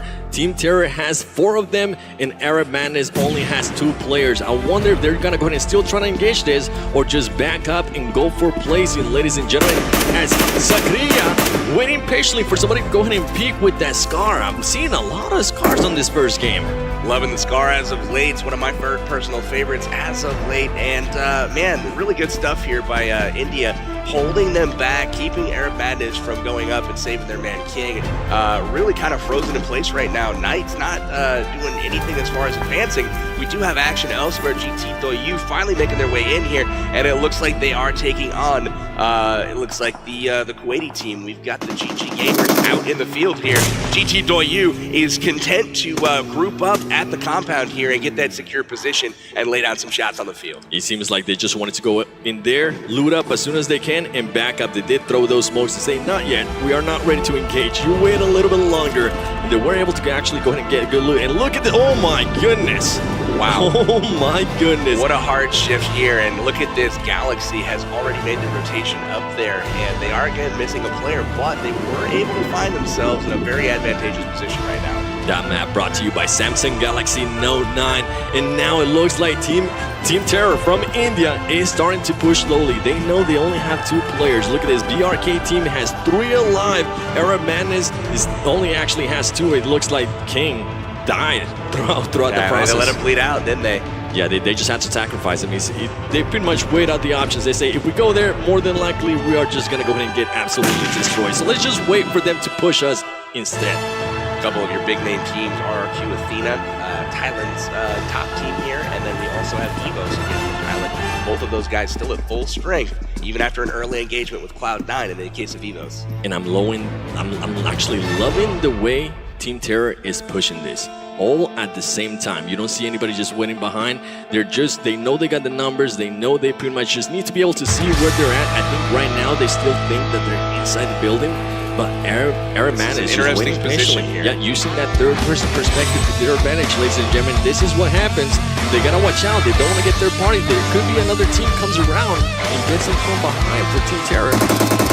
And here comes the shots. Team Terror just pretty much trying to get a reaction. That's something that we kind of see sometimes as well. And there you go. Now that we're able to spot them, now they know exactly where they're at. You're going to start hearing those callouts. They're going to say they're outside the building towards the back. Waiting patiently. Arab Madness Knight just says, you know what? Now they seen me. time to move on. Let's go ahead and use this bush wikis to our advantage. They were trying to use the element of surprise there. You saw them on both corners of that lower story, and they were trying to get a push from Terror, but Terror taking it very cautiously, very methodically, pushing up just a little bit at a time, shifting our attention to GT. They are taking on Bigatron right now, getting some great shots in. They've got one down on the field, and they are in trouble. Speaking of Bigatron there from Indonesia. And you gotta watch out because I saw Wildcard there towards the end, and look at this. GTOU says, you know what? It doesn't matter how far away you are, we're still gonna shoot at you. We need the kills. Interesting stuff. They're deciding not to go ahead and blow up the cars here. Now they've got that DP, and they're going to leave that car alive. The DP is absolutely one of the weapons that the Asian players tend to prefer, and it's definitely not something you're seeing in the meta in North America right now, although I do feel it's probably one of the most underrated weapons out there. The DP is an absolute beast. Love that gun. It shreds vehicles. The only problem is that it does take a little bit longer to reload, so if you do end up using that gun, you more than likely want to go ahead and have another AR or an SMG, something that shoots fast. That way you can go ahead and switch between them, and look at these shots right here. Steady shots now. Now they're starting to take off the tires of that car. They're saying, you know what? Oh my goodness. Look at Outsider 9K here. Outsiders moving up slowly. Being a little shark. Wildcard on the aggressive per their MO. This is a really interesting move right now. This team has no idea they're there. So here we see him moving around, trying to get positioned. Will he make enough noise? It looks like they are aware of the presence. Oh, he noticed Seagut. He's there. Get some shots going down. Seagut in the water. Doesn't pay off there for Wildcard. They lose a second member. Hot Jukes and Seagut will join each other in PUBG Heaven. And now Outsider 9K is saying, you know what? This might not be worth it, ladies and gentlemen. I could get on that boat and just run away. I think that boat is certain death right now. Wildcard, an interesting choice to go across that river at that time. But it looks like right now, is that Terror going across? It is. They decided to disengage with Air of Madness, and they're content to move on. Terror.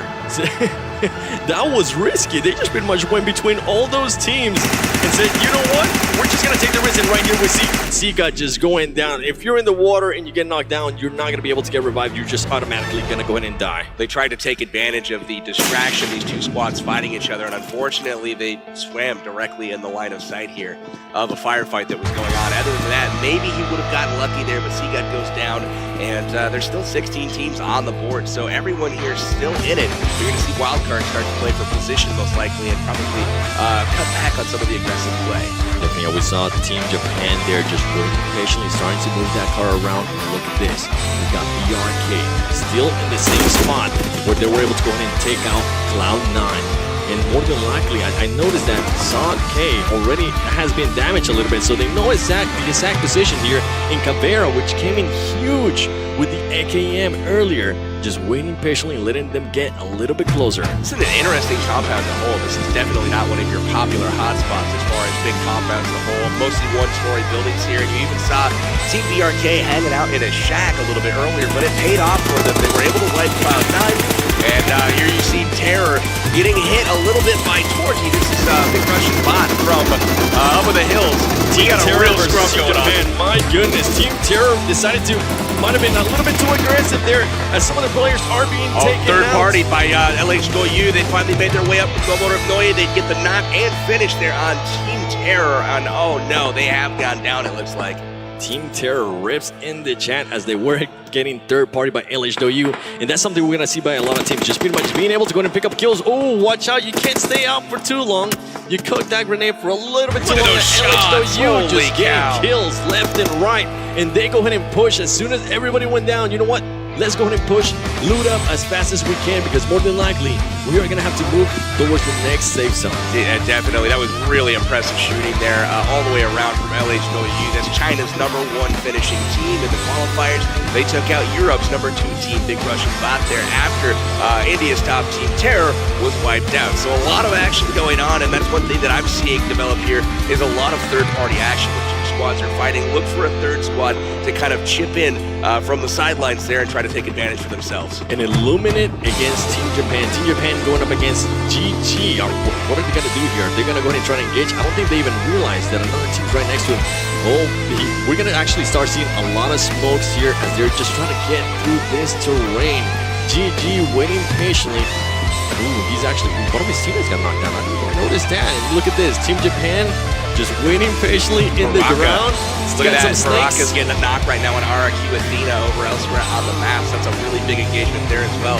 Baraka's having an insane game so far. He's already racked up 4 kills. He's looking for more. And GG there on a bad spot as they are not inside the safe zone. And now Team Japan noticed that as well. More than likely, they're going to back up a little bit and just wait for them to peek and come towards them so they can get them easy claps, baby. Team Japan looking really good there. Oh, this zone. This is the worst final zone I think that exists on Erangel. This is oftentimes the battle of will it go north or will it go south of that river. And it looks like GT Doyu in that tower right on the banks is in prime position to hold it. And we'll see how they do holding that position. Oh, look at this. Oh my god, just a barrier Baraka of all out. the cars. Baraka out, actually. Whoa, okay, but Illuminate, look at this barrier by Illuminate. And right here, GG decides to go ahead and push, and Team Japan was ready. They were just waiting for them to go ahead and push. They knew that they couldn't stay out there for too long. LH Doyu is knocking everybody. They just took out another one of Wildcard's members. Wildcard is out. They will go out in 13th place. It looks like, oh my goodness, so much happening right now. RRQ is in it with GT Doyu, but LH Doyu is literally knocking everybody right now. So many different members of different squads popping up. They're really, really impressive so far. And something I'm seeing towards the background there, GameStars is nearby, and they are just waiting been for quiet. They're being quiet this whole game. They're just pretty much waiting there towards the end. More than likely, I've heard them say when the kills count towards the end, but they can also be aggressive. GameStars is notorious for kind of taking it slow early on, not really seeking a whole lot of action, but trying to find themselves very well positioned in the zone, moving very methodically and getting that best position early. This zone, however, the 2 spots that are the best positions have been occupied for a while now. GT Doyu right on the coast is really, really well positioned. And as we talked about, GameStars, they are taking on LH Doyu right now with GT Doyu chipping in from the sidelines, helping them out. With a nice DP28. If he actually decided to go ahead and take out the card, that would be huge. GameStars just using those smokes. We have known they like to go ahead and just carry around 40 smokes between them. That is just an insane amount of smokes. Ooh, LH Doyu pretty much just laying on the ground, laying down the fire with this UMP, trying to get somebody. Look at this, Team Japan! Oh my gosh, Team Japan getting pretty much unscathed there. Oh, they actually did lose one of their players. Two of their players. That was a suicide mission right there. They absolutely get destroyed going through the area. Unbelievable stuff, and it looks like GameStar still content to hang out in the smokes as long as possible on that bank. And Illuminate moving forward there towards the bank. That's something I actually never seen before. And here come the grenades. LH Doyu playing this perfectly. Here come the nades, baby. Oh my goodness, how many nades does that man have? Hopping in the car. Look at the timing there. Getting those cars into the zone. Nades out. Very, very well-oiled machine here. You see Evo's knocking CPT at the same time here. And GT just trying to get them in. There you go. He got what he's wanted. That is Team Japan, I believe. That was the last player for Team Japan. And GTOU here just trying to finish. They actually got one more. Just ooh, careful. We saw what happened there earlier too. I believe it was Seagut from Wildcard. Oh my gosh, GameStars right next to LH Doyu just coming in and just clearing people up. LH Doyu playing that perfectly. Angry is very nearby. And oh my look goodness. at this. Did he just get punched? No, Angry. I think it was actually Sute. Sute came and clear him up. GameStars takes out LH Doyu there on that exchange. Sute, the only one alive for GameStars. Absolutely clutching it. Comes in and squad wipes LH Doyu. What a turn of events right there on the ropes. But what happened was he chose the 2 knock players to take out and left up Angry, who got off some shots. Sute comes in, gets the clutch finish. And GTOU here now starting to get some shots here on Illuminate. Illuminate is in a very bad spot here. If they decide to peek, they're just going to go ahead and get taken out. And here we go. He sees another player. More than likely, he's going to go ahead and try to blow up the car. That car is going to be done. That car is gone. Smokes are there out. you go, ladies and gentlemen. He's able to go ahead and explode the car and just take him out. But Illuminate still has 2 players underwater trying to move around and position themselves a little bit better. GTOU using Bigatron's still in it. And they have just taken out CPT. It looks like Sute goes down to Majed from the Middle East. And oh my goodness, GameStars is out as well. RRQ on the receiving end from some GT Doyu bullets. RRQ Athena here going up against BTR. GTOU, my gosh, look at this madness right here. Ladies and gentlemen, we are getting closer to the end of the game as GTOU is now starting to push this sniper tower. This circle is tiny and there's still 17 people alive, 6 teams left, fighting to get that top spot here in game number 1 of the global finals. BTR jumps out. He's gonna get the AKM. He actually decides to back up. He's gonna be able to come out. He does Succeed with a huge kill, but he gets knocked as well. Oh my goodness, this is madness. Look at how many players in these smokes. It's just gonna be a complete bloodfest. Who finds who first?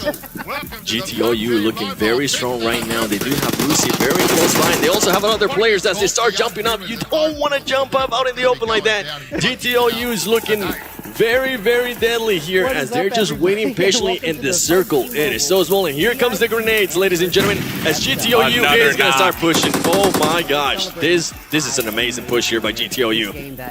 For a lot of us, I know. Nade's gonna go off. They're gonna make their final push. There it is. He gets the kill. Team eliminated. Oh, GTOU actually gets taken out there by Luxy.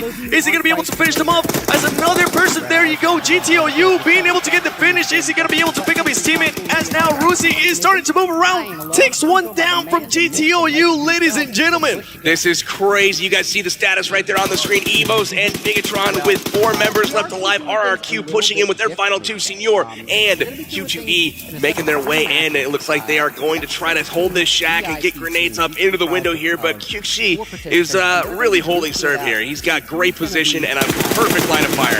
I'll have the tables there. GTOU now having height advantage. They could actually go ahead and just loot those bodies as fast as they can. And oh my gosh! Wow. They blew up the cars. GTOU with the 200 IQ move there. They say they're too close to those cars. You know what? Let's just go ahead and finish them off. So again, we've got Evos and GTOU both finished 2nd place in their region. And look at this, Evos taking down. Oh, and there it is, Evos. The confidence does pay off, and they get the win in game 1 of the global finals. Our top 3, Evos in number 1, and I didn't see the rest because it moved on. We'll cover that, though, in just a moment. GTOU with a lot, and I mean a lot of kills there on that match. They were aggressive, keep in mind, 15 points per kill. Evos, they're looking happy, baby. They were in the right spot. One team that really did well was GTOU. I believe they finished in 2nd place. RRQ Athena in 3rd place. All 3 of those teams expect to perform very well. None of them disappointed. GTOU, though, with tons of kills that game in that optimal position the entire time. Cannot wait to see what the scoreboard says here shortly. Big congrats to Evos for taking that chicken dinner to start off the tournament here. GTOU not only getting 2nd there, but also getting 2nd in the exhibition match as well. So they've got to be kind of feared, I think, coming into this tournament. Reasonably, I think that is one of the things. I mean, if you can make a habit of getting 2nd place every game, you're going to win the tournament. That's just a really, really consistent showing. And they have not only been consistent, but they're being aggressive. They're making shots. Really, really solid stuff from all the teams really this game. And Evos, they're just being able to go ahead and take that first win. That is definitely going to go ahead and boost up their confidence even more. And I cannot wait to go ahead and see how they come out on game number 2. And something you mentioned, GTOU actually finishing 2nd place on the exhibition match and now on this first ranked match. What are they gonna go ahead and try to change some stuff? Because they have been playing very, very aggressive. You don't change anything when you're finishing like that, my friend. You keep doing what you're doing, you rack up those points, and you rocket yourself right up the scoreboard. So at the end of day 1, you're sitting in that top spot. I think something is exemplified from what we've seen here in game number 1. We now understand why Cloud9 was like, oh, Evos just knocked us. Maybe we should back off a little bit. Because they showed in that game that they are definitely very fearsome and something to contend with. Definitely so. At the end of the game, Evos was blessed with a little bit of zone shift there. GTOU had to move out from that tower, and Evos was in prime position waiting for them. Somehow they were able to avoid most of that final fight between RRQ, Athena, and I mean, it was like just kind of waiting on the sidelines to see what happened, and we'll take the winner.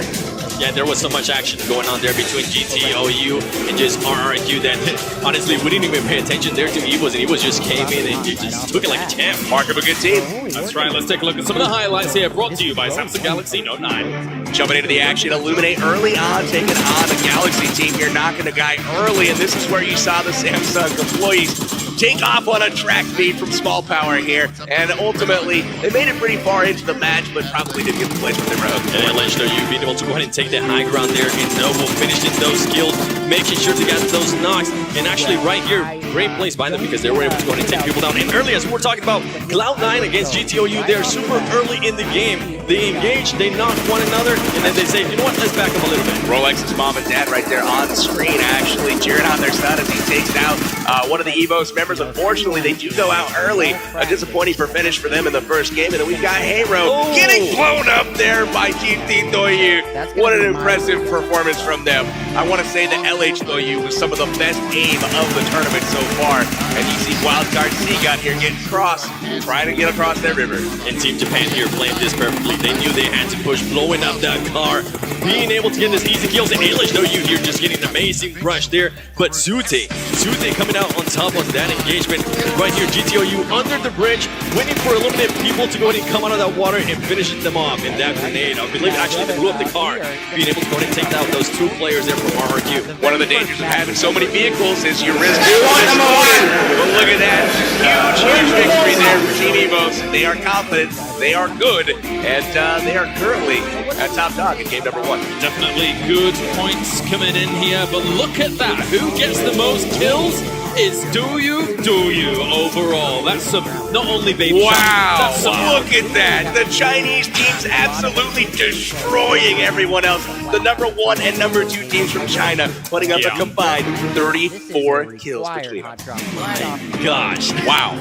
That's some daddy sharks wow. right there. I knew that LH Doyu put together an impressive performance. You saw what GT Doyu did, but those numbers right there, yeah, I'm scared. I mean, the big problem is that for all of the teams, EVOS, despite them actually coming first in that game, they didn't get anywhere near the amount of kills that the other two teams did, and they were quite high up in the ranks, especially GT Doyu finished in second place. You can see big shout out to Baraka there, really holding it down, sitting in that shack there at the beginning of that fight. Really good stuff from them, but you see a lot of the Asian teams dominating the kill scoreboard there. EVOS with a couple of members, LH Doyu with a couple of members, GT Doyu with a couple of members. Really nice stuff. 2 players there just currently tied with 8 kills already after game 1. My gosh, that's pretty awesome to see, to be completely honest. LH Doyu Ace and GT Akan tied with 8 kills for the most kills so far in the tournament. I think that's very important to know, is that in the PUBG Mobile, in the game itself, we've seen it throughout regionals and regionals and regionals. Very rarely do you see teams in one game get that many kills. And on this world stage, that's massive for these two teams. That's a huge statement to come out and put up performances like that. Look at this. We see some of the statistics from the 2 top finishing teams. You've got EVOS Ernie there finishing with 1 skill. 6 squad kills, though, and they finished overall in first place. And then you've got Shushi from GT Doyu with 6 kills. 16 squad kills for him. I'm interested to see if they might actually go ahead and end up first place on the standings. Look at this, ladies and gentlemen. EVOS Verdi just pretty much ranking up the kills here as well. And look at this now, the placement. GT Doyu finishing after round 1 in first place just on kills alone. They got 605 points, and EVOS with 590 points. LH Doyu with 400 points, ladies and gentlemen. Very close to start off the standings here for game number 1, so that is the difference. It's not only about kills, there's also the survivability factor that comes in, and something that really hindered some of these teams, of course, was that potential 50-50 river circle that we saw, which is important to highlight. It's very hard to make the decisions right at that moment. Absolutely. Taking a look at the standings really quickly, the top spots dominated by Asian teams. All over the place from Asia. They are really, really strong. You can see North America 8 and 10, and you've got the European champ all the way down at number 19. Definitely. So those are the standings so far. Good to check in with those. But of course, we still have plenty more games to come. We got just 3 1 more out of today. 12. That's right. Right? We got a long way to go. That's right. And also, you say our exhibition matches at the start of each day as we continue things on. For now, we are ready to head over to the stage as we have an interview. Valdez is ready. While he's skydiving, but you can't look casual. Thank you, Claris, for handing it on over. I'm here with EVOS Allshark. He was able to win with his team in the official round 1. So that's 2 Thai teams now in a row that have won. How do you feel about representing Thailand, and do you think you can continue that streak? WPG again, rough like a bad habit. And then ก็รู้สึกดีครับ มันทำให้ทีมผมแบบได้ปลดปล่อยในความอึดอัดของทีมครับทำให้เรามีกำลังใจเล่นต่อไปครับ 他们觉得很激动，然后作为泰国队伍获得胜利，然后觉得很光荣。They're very excited to win this round as a Thai team, and they'll continue to keep working hard. Okay, that's great to hear. So I realized that you guys didn't have so many kills as compared to some of the other Chinese teams, but you won the round in the end, which is also very important. So I was just curious, what is your guys' general strategy for when you are playing PUBG Mobile? Do you like to be more aggressive or more defensive in general? So do they like to play more aggressive, like more offensive, go for kills, or play more defensive and wait for the other teams to die? They've got a full squad in that corner. They're starting to exert themselves, make their presence felt. Saman goes down. Number 5, you can't feel comfortable there. Number 6, fake squad, is it? We all thought he was going to be very, very good. ก็กลยุทธ์ของทีมเราก็คือเล่นให้แบบเซฟให้มากที่สุดครับรัดกุมแล้วก็ดึงอันดับให้สูงแล้วก็เราจะได้แบบมายิงคิวกันตอนท้ายวงนะครับ 就是他们用就是队内配合，然后就是击杀了很多的人，因为队内配合很完美。Because of the team cooperation, that's why they're playing strategies really good. Okay, that's great to hear. So I wish you guys would give a round of applause for Bullshark and Evos, who won the official round 1. That's right, and they get the extra lap. And you can return to your seat now. Thank you for the interview. That way. So guys, I hope you guys did enjoy round 1, but we're not done here yet on the stage. We actually have a special kind of giveaway right now. So I have 5 gift cards here for PUBG Mobile. And if you guys want to get one of these gift cards, just raise up your hand right now and I'll go find you and give you the gift cards. I've only got 5 to give away. So right here, these guys, they lifted up their hands first. I'll give one to you guys. You'll have to fight it out. And this guy right over here, he seems like he could use one as well. Here, there you go. Right here in the middle. I'll give it in the middle. You guys can fight over it. Sorry. Let me go over this way. This guy right here, he looks like a big PUBG Mobile fan. Oh yeah, represent. I like that, just the one, yeah. And right here. I like the hair. Oh, you're playing PUBG right now. That's an awesome reason to give it away. I'm glad I could give it away to some big PUBG Mobile fans. So guys, that's going to do it for this official round 1. We're going to take another quick break. When we come back, we're going to be here for round number 2. Stay tuned. Great. The build is good. They've done a little bit of team bonding, rolling out, shut the few lines down, had a few or two. And now we're seeing the teams that really love each other. Look at number 14, Delphi. They're on the pump now. Coming here around the corner, I think they've just taken out another squad. 16 teams left though, so everyone's just coming back in and relaying. Not much action now for the next one, I don't think. Well, you know, as soon as I was ready to criticize Delphine for the 6X, you know, on the LMG, the 762 LMG, wow, making amazing use of it and bringing the team up to 4 kills, literally doubling their kill count in a matter of moments.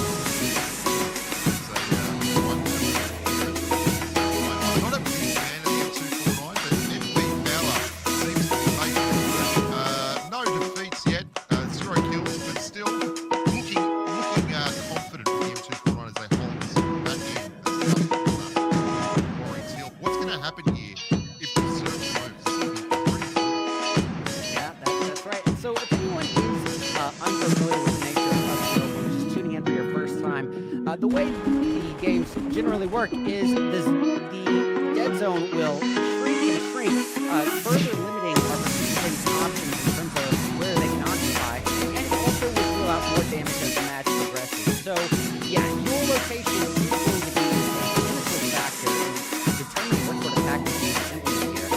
already we're seeing Power just holding a position of, well, I don't want to call it a position of security, but it's not a bad angle. He's got 4 walls surrounding him and a nice little area to overwatch and peek from. So it is coming with some purpose. I think you're right. It's got some purpose, it's got some intent, but my big problem here is there's like 25 other squads here with the same concept, and there can only be a certain limited amount of railway when you're leaving this place. The tracks all go one direction. There's not a lot of vehicles. I would be very excited to see the Blue Zone make some MVP level decisions on these points. That's right. And I say this quite often, and I don't care who you are, what tier you're playing. Open Tier 2 or even a Tier 1 pro. Nobody, and I mean nobody, has a higher chance than that Blue Zone. Back on, buddy. And I see Rolex in the chat there. G'day, Rolly. The king of Lights Out. Someone said, bring back Lights Out. Power Bank squad. Why not? They just won that Galaxy. This looks like an absolute rip snorter of a game. Still 16 teams left, 62 remaining. I do love this. Extra recall. It does encourage this very aggressive gameplay early. Oh yeah, absolutely, and just requiring them to drop hot here, this instant action. I mean, we were met with an onslaught of bullets right from the get-go. And speaking of which, Gassan taken down from behind, trying to get to a position to cover, but not as he is eliminated by Luna Baptiste. Quickly switching over. Very dangerous. Very dangerous at the time. Woo! Dangerous. AJ making a good weapon. Even well, making 7 kills already. Big numbers early, there's plenty of kills still left. Plenty of chicken on that phone. And love coming out of the Luna squad. They're all down there. In the core of the city, it's going to be a very difficult exit that's being made all day. I love the fact that those fences, they drive me absolutely crazy because they're just too high to shoot over, but they're too low to hide you. So getting that box angle there was a great play by Luna. Yeah, and I gotta agree with you. It does seem, that the positioning attacks here are going to be